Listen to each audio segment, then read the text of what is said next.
Hey guys, Praveen here, and today I want to talk about the pricing in Figma and how it doesn't make sense.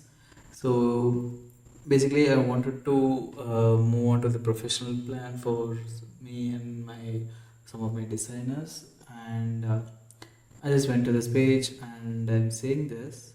So, Seeds give you access to Figma products, FigJam, Figma slides, dev mode, and Figma design. So Figma design is like the Figma app.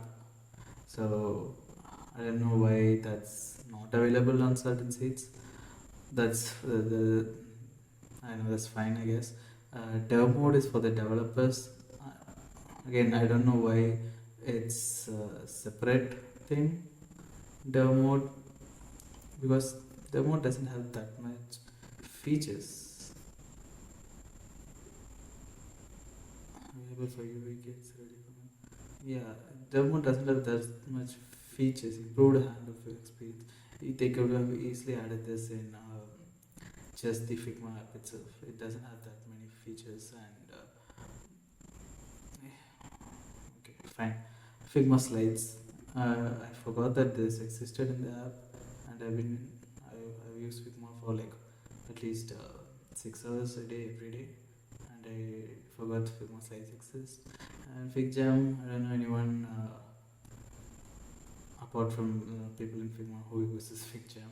So that's fine. But even in Figma design, right, it's $20. I didn't know when they increased the price to $20. So you pay $20 for a full seat. I don't want anything else. I just want Figma design. That's all. But you can only get the Figma design with the full set, which is $20, which has everything else, which I don't want. They'll probably now add Figma sites, which I again don't want to this, and they'll probably increase the price to $25 because we're getting so many things. But I just want this. So if Figma can add something here, that's just Figma design, nothing else. I don't want any organization plan, I don't want any enterprise plan, I don't want FigJam, Figma sites, dev mode, Figma sites, anything comes in the future, nothing.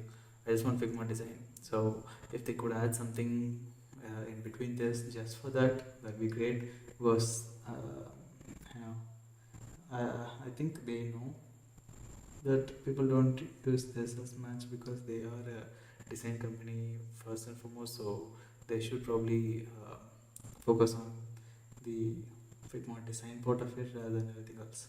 So yeah, that was my mini rant on how this pricing doesn't make sense and it's kind of predatory, like I do. Yeah, that's it for this video. Bye bye.